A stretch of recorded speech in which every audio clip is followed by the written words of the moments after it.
नमस्कार, the bonus के prime time show bonus point में आप सभी का स्वागत है। मैं हूं विपुल सिंह।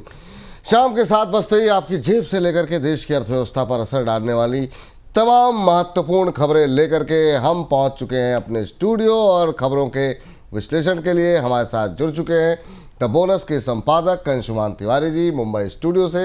अंशुमान सर, बहुत बहुत स्वागत आपका। धन्यवाद विपुल, आपका भी स्वागत है।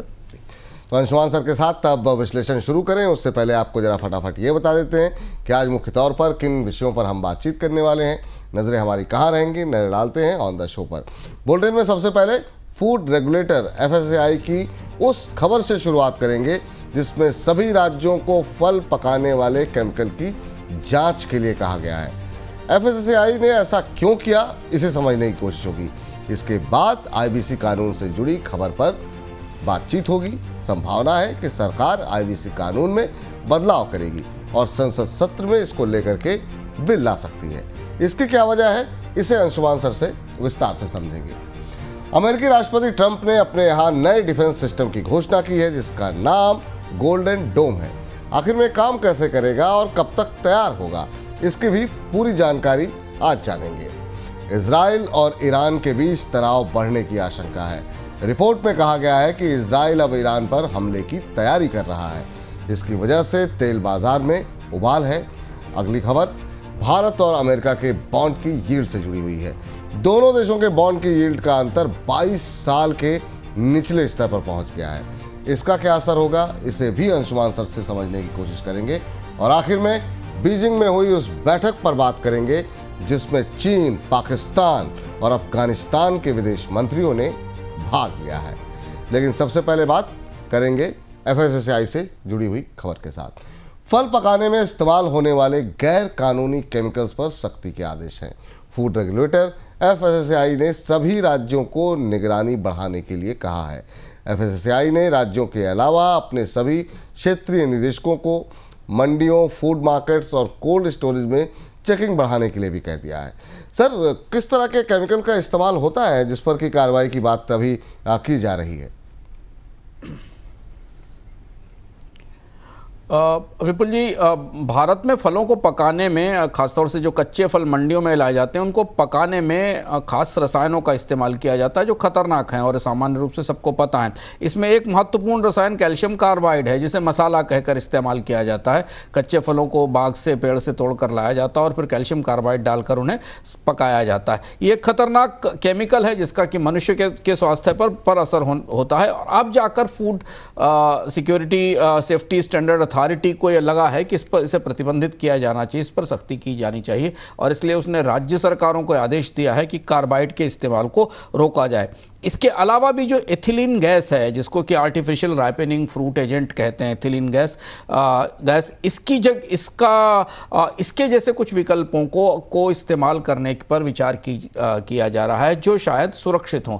लेकिन चूंकि कैल्शियम कार्बाइड सबसे सस्ता राइपनिंग एजेंट है, फल पकाने का एजेंट है, इसलिए उसका बड़े पैमाने पर भारत में इस्तेमाल होता है। दुविधा ये है कि आदेश तो है पर सरकार इसे रोक कैसे पाएगी। राज्य सरकारों के पास इतना तंत्र है क्या कि वो जगह जगह जाकर मंडियों में इसको स्थापित कर सके। तो इसलिए शायद आने वाले समय में इसकी बिक्री पर भी, कैल्शियम कार्बाइड की बिक्री पर भी कोई सख्ती हो सकती है। जी, इस बीच बैंकों को नेशनल कॉलिंग के लिए जल्द ही यूनिक नंबर मिल सकता है। सरकार इसकी अनुमति दे सकती है। सरकार चाहती है कि बैंकों के ग्राहक आसानी से नंबर को पहचान सकें ताकि ये सुनिश्चित हो सके कि बैंक के नाम पर कोई और कॉल नहीं कर रहा है। इस कदम के जरिए सरकार फाइनेंशियल फ्रॉड पर लगाम लगाने की कोशिश कर रही है। सर, सिंगल कॉलिंग नंबर की ज़रूरत आखिर में क्यों पड़ रही है और ये सीरीज किस तरीके से आगे काम करती हुई दिखाई दे सकती है? रिजर्व बैंक और सरकार दोनों इसे लेकर काफ़ी परेशान हैं कि भारत में बैंकों से जिस तरीके के स्पैम कॉल आ रहे हैं उन्हें रोकना मुश्किल हो चुका है।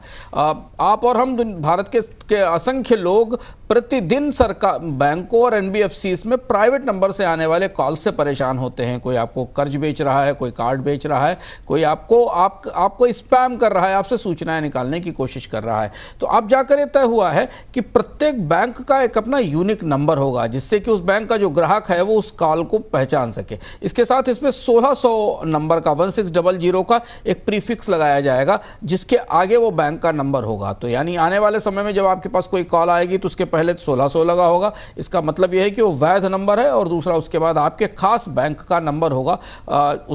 वो एक सीरीज होगी, उस सीरीज के हिसाब से बैंकों की पहचान तय की जाएगी। जबकि 1400 नंबर की सीरीज को प्रमोशनल कॉल्स के लिए रखा जाएगा। अगर बैंक आपको कोई प्रमोशनल कॉल कर रहा है, कुछ बेचना चाहता है, कुछ बताना चाहता है, तो उसके लिए 1400 नंबर की सीरीज तय की जाएगी। अब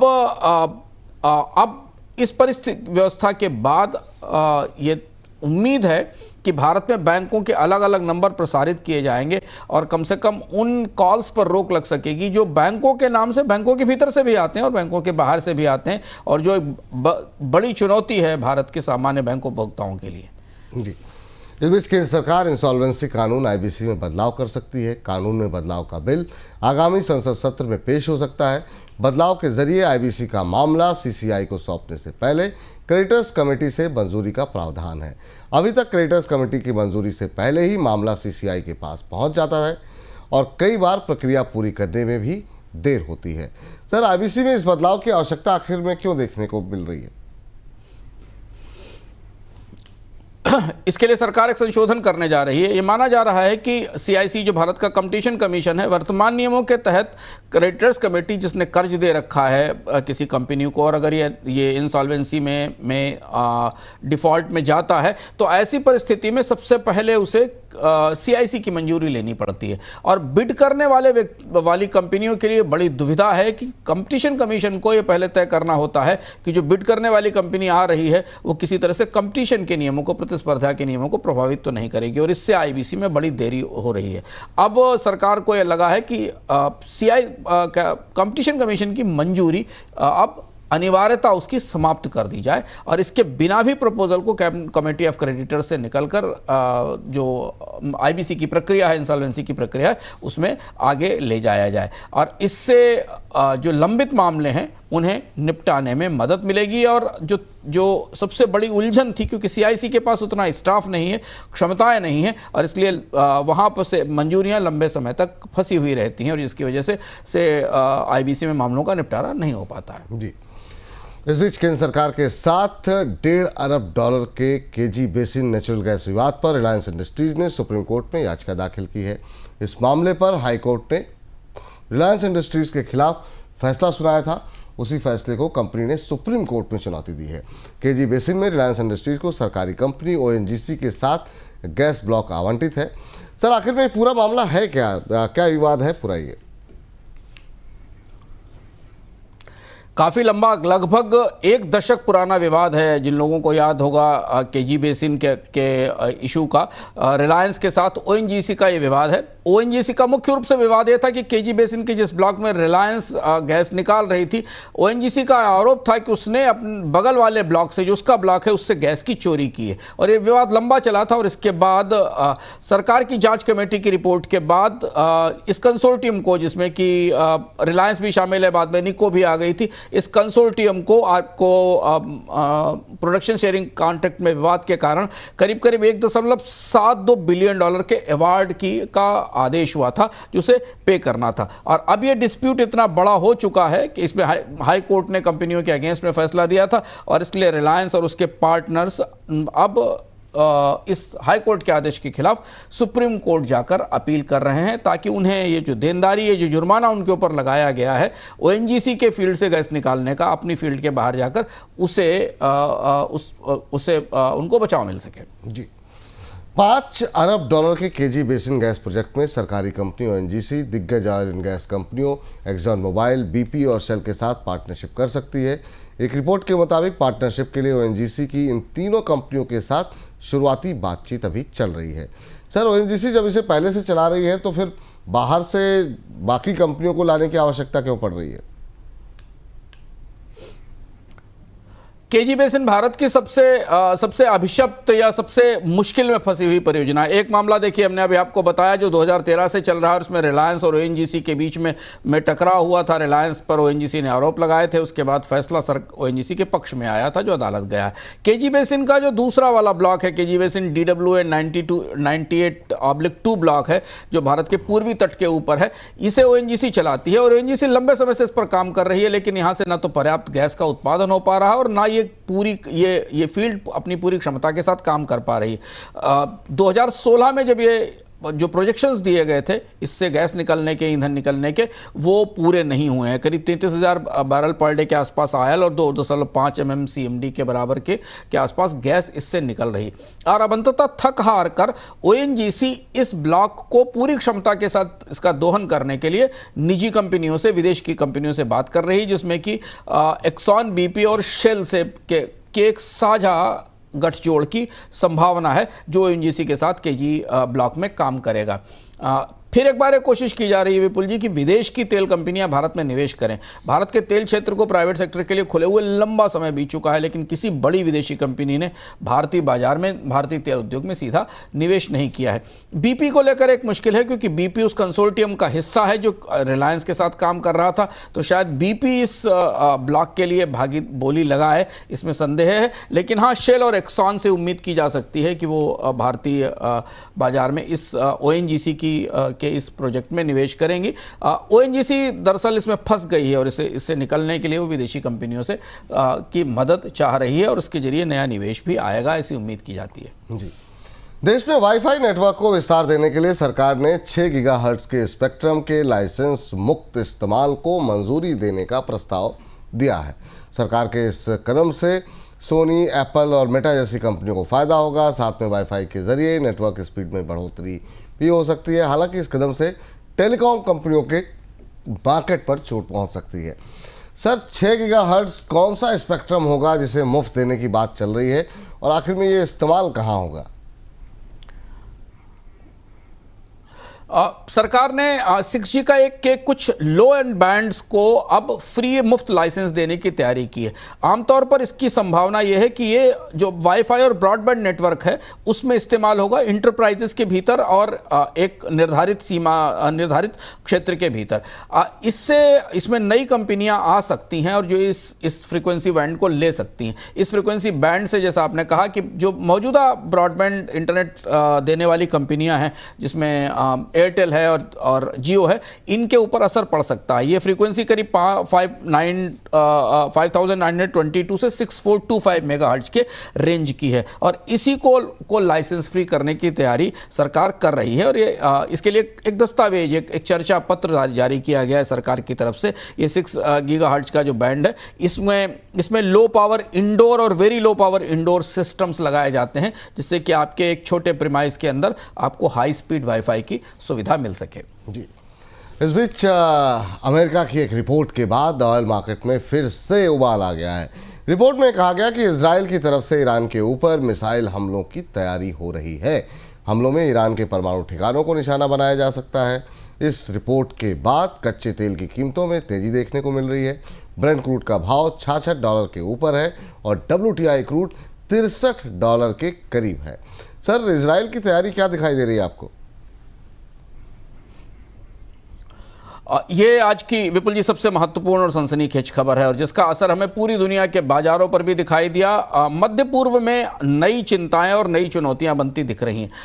डेटा पॉइंट से समझने की कोशिश करते हैं कि दरअसल इजराइल और अमेरिका और ईरान के बीच तनाव की क्या परिस्थिति और अमेरिका कैसे इसमें उलझन में महसूस कर रहा है। अमेरिका की खुफिया एजेंसी की एक रिपोर्ट आई कि ईरान के परमाणु ठिकानों पर इजराइल हमले की तैयारी कर रहा है। यह बात पहले से चल रही थी, लेकिन इधर यूएस और ईरान के बीच में जो संधि की संभावनाएं बनती दिख रही हैं, इस बीच ईरान की सक्रियता, इजराइल की सक्रियता यूएस के लिए भी, अमेरिका के लिए भी चुनौती और ईरान के लिए भी चुनौती है। एजेंसी ने कहा कि हमले की संभावना बढ़ती जा रही है। हालांकि इजरायली नेतृत्व ने, सरकार ने अभी फैसला नहीं लिया है, लेकिन ऐसा लग रहा है कि अगर इस डील में ईरान को रियायतें मिलती हैं न्यूक्लियर व्यवस्था को आगे चलाने के लिए और न्यूक्लियर एनरिचमेंट प्रोसेस के लिए, तो इस पर पलटवार करके इजराइल हमला कर सकता है। अमेरिका के अधिकारियों ने ने यह भी कहा है अपनी रिपोर्ट में कि इजरायल को लगता है कि हमले का यह सही समय है, क्योंकि प्रतिबंधों के कारण ईरान की अर्थव्यवस्था दबाव में है और कोई क्षेत्रीय सहयोगी उसके पास उपलब्ध नहीं है। और इस खुफिया रिपोर्ट ने पेंटागन में और व्हाइट हाउस में सनसनी फैला दी है। उसकी वजह यह कि अभी मध्य पूर्व की यात्रा करके डोनाल्ड ट्रंप वापस लौटे हैं और उन्होंने खुद को शांति का दूत बताने की कोशिश की है। वो लगातार इस क्षेत्र में शांति की कोशिशें कर रहे हैं। हालांकि उस दौरान इजरायल से कोई बातचीत नहीं होना, इजरायल के विरोधी देशों के साथ बड़ी संधियां करना शायद इजरायल और अमेरिका के रिश्तों में आ रही खटास का संकेत भी है। लेकिन ये जो संकेत आया कि इजरायल ईरान पर हमला करेगा या ईरान की न्यूक्लियर इंस्टॉलेशन पर हमला करेगा, उसके बाद कच्चे तेल की कीमतों में फिर तेजी खौल उठी। $66 के आसपास पर बैरल के आसपास ब्रेंट पहुंच गया। WTI में भी हमें बढ़ोतरी दिखाई दी। अब एक नया फ्लैश पॉइंट है जिसमें इजरायल और ईरान के बीच टकराव की संभावना बनती दिख रही है। दूसरी तरफ एक शांति डील की भी बात ईरान और यूएस के बीच चल रही है। इस बीच सर, अब तेल आपूर्ति पर किस तरीके का इम्पैक्ट आप देख रहे हैं, ये जो पूरा घटनाक्रम है इसको ध्यान में रखते हुए? ईरान की तरफ से इसकी प्रतिक्रिया नहीं आई है, लेकिन चूंकि अमेरिकी खुफिया एजेंसियों की तरफ से बात कही गई तो ईरान को भी इस बात का अनुमान और अंदाज है कि इजराइल कुछ इस तरीके की कार्यवाही कर सकता है। माना जा रहा है कि इजराइल का हमला ईरान से जो कच्चे तेल की आपूर्ति है उसे बुरी तरह प्रभावित करेगा। डर यह है कि अगर किसी तरीके का टकराव होता है ईरान और इजराइल के बीच में, तो जो होर्मुज स्ट्रेट है जहां से तेल की सप्लाई होती है, उससे ईरान स्ट्रेट ऑफ होर्मुज को बंद कर सकता है। ऐसा बंद होने से सऊदी अरब, कुवैत और इराक और यूएई को जो तेल के निर्यात का प्रमुख रास्ता है वो प्रभावित होगा। और इसलिए चिंता है क्योंकि ईरान के पास ज्योग्राफिकली, भौगोलिक स्तर पर एक ऐसी परिस्थिति है जहां वो मध्य पूर्व की सारी तेल अर्थव्यवस्थाओं को प्रभावित करने की क्षमता रख सकता है और इससे दुनिया में जाने वाले तेल की आपूर्ति पर बड़ा असर पड़ेगा और मध्य पूर्व में एक बड़े संघर्ष का खतरा भी दिखाई दे रहा है। और इसीलिए ब्रेंट क्रूड की कीमतों में हमने 1% से ज़्यादा की तेजी देखी, WTI में भी तेजी देखी है। ईरान की तरफ से इसकी प्रतिक्रिया का इंतजार किया जा रहा है। जी, देश में कच्चे तेल की सप्लाई के मामले में आत्मनिर्भर बनने के लिए सरकार बड़ा कदम उठाने जा रही है। करीब 85,000 करोड़ रुपए के खर्च से देश में 112 क्रूड करियर खरीदे जाने की योजना है। इन ऑयल टैंकर्स की खरीद 2040 तक होनी है। अभी तक भारत में तेल की सप्लाई के लिए ज़्यादातर दूसरे देशों के करियर्स का इस्तेमाल होता है। सर, अभी भारत के पास टोटल क्षमता कितनी है और आखिर में इस कदम को उठाने की आवश्यकता इस समय क्यों पड़ रही है?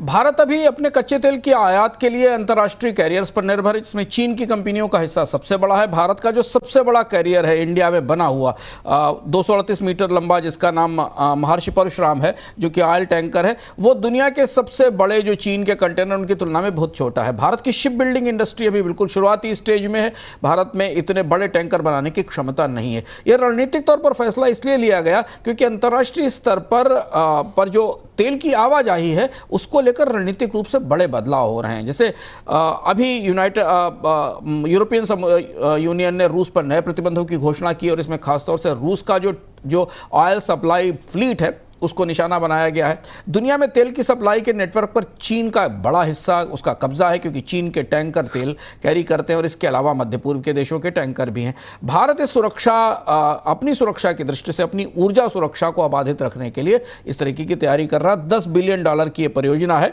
जिसमें कि भारत अंतर्राष्ट्रीय कंपनियों से अपने लिए तेल टैंकर खरीदेगा और भारत के वो डेडिकेटेड तेल टैंकर होंगे।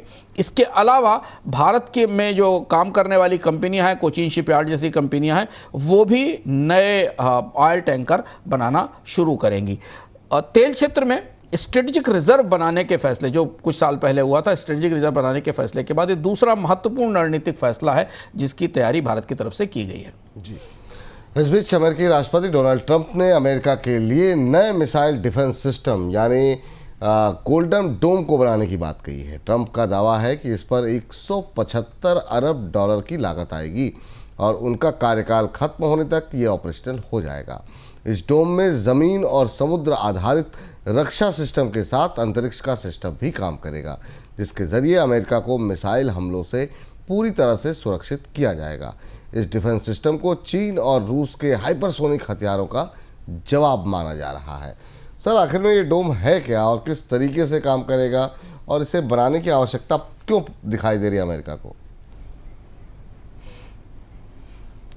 अमेरिकी राष्ट्रपति की तरफ से भारतीय समय के अनुसार रात में ये बड़ी घोषणा की गई और इसके बाद दुनिया में हथियारों की एक नई होड़ शुरू होने की संभावना है। ये परियोजना काफी महत्वाकांक्षी है और हथियारों को लगभग स्पेस एज, स्पेस वार के या स्टार वार के लेवल तक ले जाती है। इस परियोजना के तहत $175 बिलियन की परियोजना है और इसके तहत जो पृथ्वी का लोअर अर्थ ऑर्बिट है इस रक्षा कवच कार्यक्रम में, इसमें सैकड़ों सैटेलाइट लगाए जाएंगे जो मिसाइलों को जल्दी पकड़ेंगी और उन्हें बूस्ट होने के फेज के पहले ही खत्म कर देंगी। ये इतना बड़ा नेटवर्क होगा जो जमीन में मौजूद इस मिसाइल लॉन्चर, डेटा नेटवर्क्स और सैटेलाइट्स को एक साथ जोड़ेगा और इसके साथ अमेरिका की पूरी अमेरिका के आसपास एक खास किस्म का रक्षा कवच बनेगा। रक्षा कवच से अब लोग परिचित हैं, जैसा कि हमने पैट्रियट और बाकी मिसाइल रक्षा कवच को, आयरन डोम को देखा जिसका असर हमने इजराइल में या अभी यूक्रेन के युद्ध में देखा था। ये हजारों मिसाइल सैटेलाइट को डिटेक्ट करेंगे और इनको हवा में ही खत्म कर देंगे। ट्रंप ने दावा किया है कि 2029 तक तैयार हो जाएगा, लेकिन अगर आप वास्तविकता माने तो इसे बनने में कम से कम 20 साल का समय लगेगा, 500 अरब की लागत आएगी। डोनाल्ड ट्रंप ने 25 अरब की फंडिंग इसके लिए मंजूर की है। अमेरिकी स्पेस फोर्स के जनरल माइकल ग्वेटलिन इस प्रोजेक्ट को लीड कर रहे हैं, उन्हें इसका नेतृत्व दिया गया है, जो मिसाइल और रक्षा और अंतरिक्ष सिस्टम के पुराने विशेषज्ञ हैं। अमेरिका में गोल्डन डोम से तमाम कंपनियों को जोड़ा गया है, एक बड़ा नेटवर्क है कंपनियों को जिसके साथ काम कर रहा है। इसमें एलन मस्क की कंपनी स्पेसएक्स है जो सैटेलाइट बनाएगी और ये बड़ी परियोजना है जो स्पेसएक्स को मिलने वाली है अमेरिका के रक्षा सैटेलाइट के तौर पर। लॉकहीड मार्टिन इंटरसेप्टर्स और सिस्टम इंटीग्रेशन कर रही है। RTX, L3 Harris, Palantir, Anduril, Northrop, Boeing, Epirus, Ursa Major, Armada, ये सारी वो कंपनियां हैं जो अमेरिका के डिफेंस प्रोडक्शन बैकबोन का हिस्सा हैं और उन सबको इस गोल्डन डोम प्रोजेक्ट से जोड़ दिया गया है। और इसके साथ अब हथियारों का एक नया संस्करण, स्पेस एज और स्टार वार एज के हथियार हमें सामने आते दिखाई देंगे, जिनकी कल्पना कभी रोनाल्ड रीगन के दौर में की गई थी। सर, आखिर में इसे मतलब इस तरीके का इतना सनसनीखेज, जितना इसके बारे में इतनी चर्चा क्यों हो रही है और इतना सनसनीखेज माना क्यों जा रहा है इसे? दो महत्वपूर्ण बातें हैं, क्योंकि एक तो अमेरिका ने अब मिसाइल तकनीक को स्पेस केज तक पहुंचा दिया है। अभी तक ये माना जा रहा था कि दुनिया में हथियारों की होड़ स्पेस के लेवल पर नहीं जाएगी। सैटेलाइट्स का पहली बार इस्तेमाल हो रहा है, तो आप ये मानेंगे कि स्पेस एज हथियार आ गए हैं और इसीलिए चीन ने तत्काल आज इस पर अपनी प्रतिक्रिया की और ये कहा कि अमेरिका अंतरिक्ष में हथियारों की होड़ शुरू कर रहा है, उसे अंतरिक्ष स्तर के हथियार नहीं बनाने चाहिए। जैसे मैंने कहा कि रीगन के स्टार वार से भी ज़्यादा उन्नत किस्म का ये कार्यक्रम है जिसे वो लेकर आए हैं। हजारों सैटेलाइट्स, रडार, इंटरसेप्टर्स एक साथ जुड़ेंगे और पूरा का पूरा सैटेलाइट सिस्टम, पूरा का पूरा स्पेस सिस्टम रक्षा के मामलों में इस्तेमाल होगा। दूसरी चीज है कि डोनाल्ड ट्रंप इसे बेचना भी चाहते हैं और ये दिलचस्प बात है। डोनाल्ड ट्रंप ये चाहते हैं कि अब अमेरिका और अमेरिका के आसपास के बाकी देश भी इसका हिस्सा बने, जिससे कि इसकी लागत कम की जा सके। तो हो सकता है कल कुछ अन्य देश जो कि अमेरिका के आसपास हैं वो भी इस गोल्डन डोम का हिस्सा बने। शुरुआती संकेत ये थे कि कनाडा भी इसमें भागीदार हो सकता है और जो देश इसमें भागीदार होंगे उनके पूरे हिस्से को, उनको भी ये गोल्डन डोम या ये जो मिसाइल्स का और सैटेलाइट का मिला जुला सिस्टम है उन्हें सुरक्षित करेगा। और अब इसके बाद आपको आने वाले समय में दूसरी जो बड़ी ताकत जो इस स्तर तक की तकनीक पर काम कर सकती है वो चीन होगी और इसलिए दुनिया की निगाहें यह है कि सनसनीखेज घोषणा के बाद, गोल्डन डोम घोषणा के बाद चीन की तरफ से क्या प्रतिक्रिया आएगी, क्योंकि रूस भी ऐसी कुछ प्रतिक्रिया कर सकता है, पर रूस की रक्षा उत्पादन क्षमताएं इधर थोड़ी युद्ध के असर के कारण कमजोर पड़ी हैं। जी, इस बीच भारत और अमेरिका के बीच होने वाली ट्रेड डील 3 चरणों में पूरी हो सकती है। शुरुआत में एक मिनी डील होने की संभावना है और बाकी डील 2 अन्य चरणों में पूरी हो सकती है। डील का पहला चरण जुलाई 2025 तक पूरा होने की संभावना है, जिसमें इंडस्ट्रियल गुड्स, कुछ कृषि प्रोडक्ट्स और गैर टैरिफ बाधाओं पर फैसला लिया जा सकता है। सर, भारत अमेरिका के बीच डील अभी कहाँ तक पहुँचती दिखाई दे रही है? अभी अमेरिका से क्या कुछ संकेत निकल के आ रहे हैं? विपुल जी, अभी जिस उत्साह की भारत पाकिस्तान के बीच तनाव से पहले जो उत्साह भारत और पाकिस्तान के अमेरिकी रिश्तों में था, जो गर्मजोशी थी, वो नहीं है। लेकिन अब जो प्रस्ताव हमें दिख रहे हैं, जो सूत्रों से हमें पता चल रहा है, उसका ढांचा कुछ इस तरीके का है कि भारत अब क्रमशः डील करना चाहता है, एक साथ एक बड़ी डील करने के पक्ष में नहीं है। ये भारत के रुख में आया बड़ा शिफ्ट है, बड़ा रणनीतिक बदलाव है, जो हाल के घटनाक्रम के बाद आया है। भारतीय विदेश विभाग ने यह संकेत दिया है कि इस पहले चरण में जुलाई 2025 तक एक डील की जाएगी, जिसमें कुछ औद्योगिक सामान है जिनकी लिस्ट पहले से ही चर्चा में है, जिन पर भारत अपने यहाँ ड्यूटी घटाएगा, अमेरिका के कुछ कृषि उत्पादों और फलों को कम पर आयात शुल्क घटाएगा और गैर टैरिफ बाधाओं पर ध्यान देकर उन्हें दूर करेगा। इसकी कोशिश इसलिए है कि डोनाल्ड ट्रंप ने जुलाई के अंत तक की समय सीमा दी है, 90 दिन की समय सीमा पूरी हो रही है, और अगर ऐसी कोई डील नहीं की जाती तो इस बात का खतरा है कि डोनाल्ड ट्रंप अपने रेसिप्रोकल टैरिफ पर वापस लौट सकते हैं, जिसकी चेतावनी वो बार बार दे रहे हैं। दूसरा चरण ज़्यादा महत्वपूर्ण होगा, जिसमें 19 क्षेत्रों को शामिल किया जाएगा, जिसमें ई कॉमर्स भी हो सकता है, जिसमें फिनांसेस भी हो सकते हैं, जहां पर भारत और अमेरिका के बीच गहरे मतभेद हैं, ऐसे दिखाई दे रहे हैं। और जो नवंबर तक होगा, और दूसरा और अंतिम चरण जो है वो 2026 तक जाएगा। तो ऐसा नहीं है कि इस साल के दिसंबर तक ये डील पूरी हो जाएगी, 2026 तक जाएगा, जिसे अमेरिकी कांग्रेस की मंजूरी मिलेगी। तो भारत अब धीमे धीमे चलना चाहता है। डोनाल्ड ट्रंप का दबाव भी दिख रहा है, डोनाल्ड ट्रंप के ऊपर दबाव है, उनकी अर्थव्यवस्था की चुनौतियां हैं, और इसीलिए उन्होंने रेसिप्रोकल टैरिफ को टाल दिया है।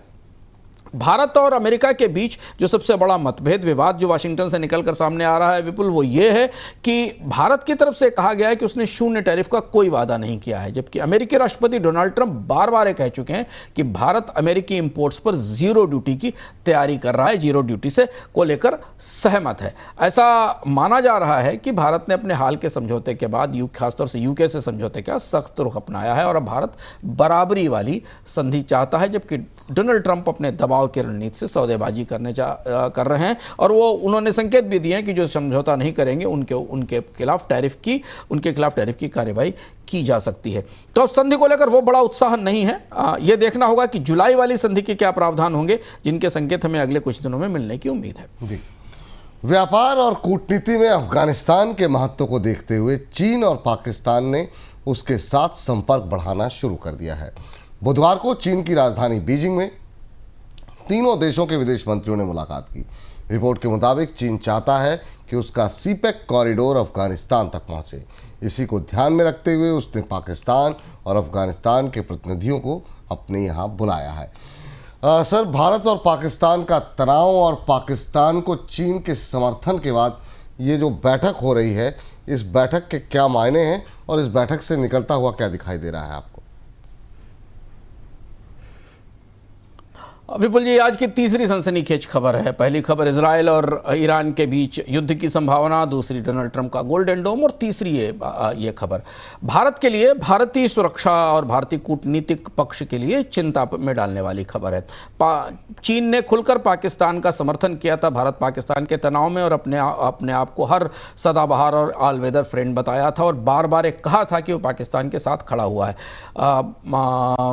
पाकिस्तान के विदेश मंत्री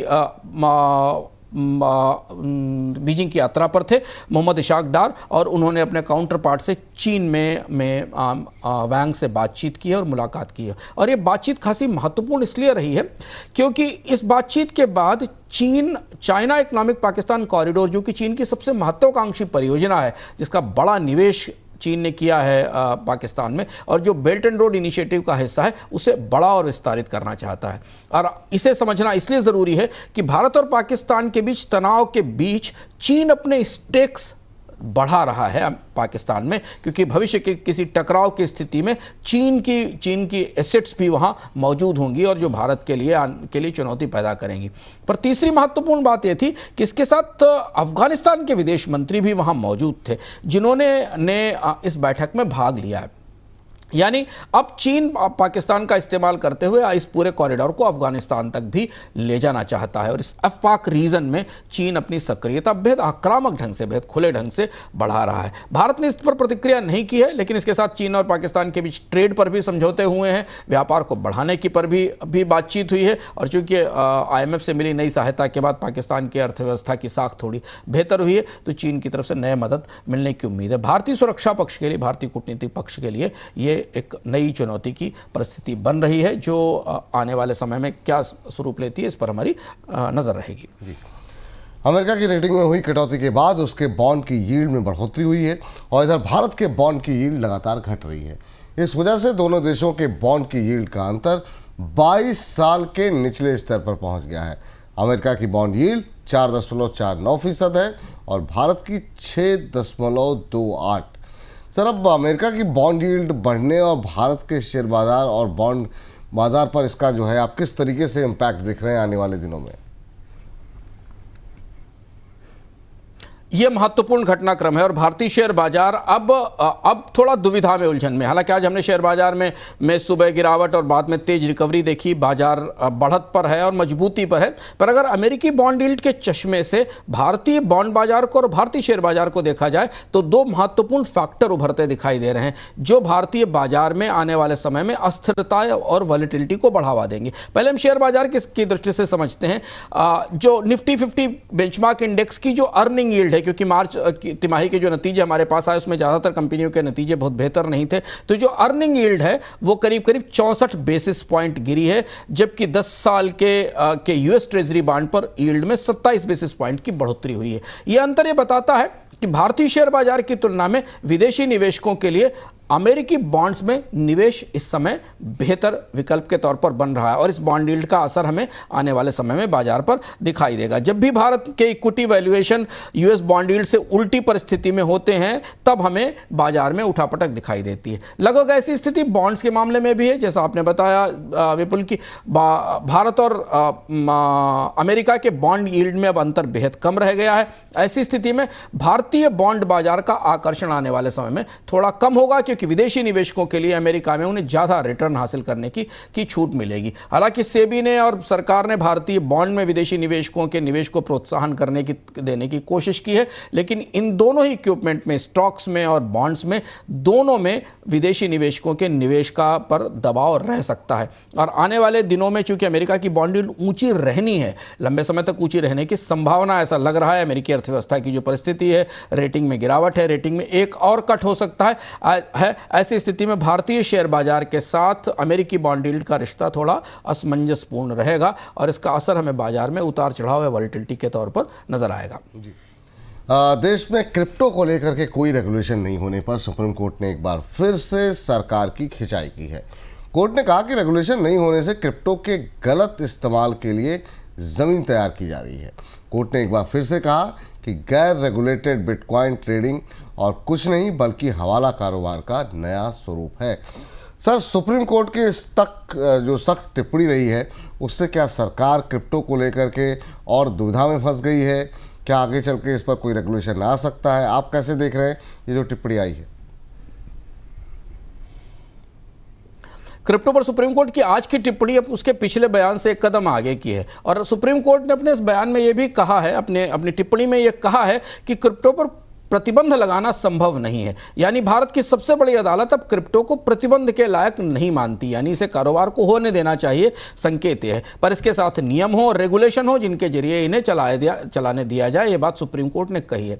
भारत सरकार अभी भी अगर आप कहें पिछले 2 साल से क्रिप्टो को लेकर असमंजस में है। एक तरफ उसने इसे इनकम टैक्स के दायरे में रखकर इसके ऊपर सिन टैक्स या जो सबसे महंगी टैक्स दर से टैक्स लगा दिया है। दूसरी तरफ क्रिप्टो एक्सचेंजेस पर सख्ती की गई है, उन्हें ऑपरेशन की छूट नहीं है, उनके ऊपर रेड की गई है।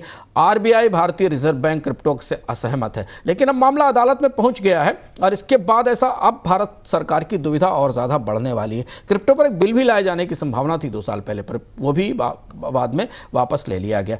अब जो परिस्थिति बन रही है पूरी दुनिया में में जिस तरह से बिटकॉइन को लेकर और क्रिप्टो को लेकर दुनिया के देश अपनी करेंसी नीतियों में बदलाव कर रहे हैं, ऐसी स्थिति में सुप्रीम कोर्ट में सरकार का जवाब क्या होता है ये हमें देखना होगा, क्योंकि वहां से शायद हमें संकेत मिलेगा कि क्या भारत सरकार क्रिप्टो को लेकर अपने नियमों में, व्यवस्थाओं में कोई बदलाव करेगी या नए नियम लेकर आएगी। क्योंकि सुप्रीम कोर्ट ने सरकार से कहा है कि क्रिप्टो के संचालन को रेगुलेट किया जाए, बंद नहीं किया जाए और इसके लिए नियम तय किए जाए। जी, तो चलिए अब आज के बोनस पॉइंट को इसी के साथ समाप्त करने का वक्त हो गया है। अंशुमान सर, बहुत बहुत शुक्रिया, बहुत बहुत धन्यवाद आपका आज की इस विशेष चर्चा में जुड़ने के लिए, तमाम खबरों का विश्लेषण हमारे दर्शकों के लिए करने के लिए बहुत बहुत धन्यवाद आपका। धन्यवाद। बिल्कुल। तो चलिए अब कार्यक्रम को समाप्त करते हैं और आप लोग लगातार बोनस के साथ बने रहिए, अपनी प्रतिक्रियाएं हमें भेजते रहिए, कोई सुझाव है तो वो भी हमें भेजिए। हम लगातार आपके तमाम सुझाव, तमाम संदेशों, उन तमाम चीज़ों पे नज़र बनाए हुए हैं और कोशिश ये कर रहे हैं कि आपकी उम्मीदों पर हम लगातार खरे उतरें। मुझे इजाज़त दीजिए, फ़िलहाल के लिए लगातार बोनस के साथ बने रहिए। नमस्कार।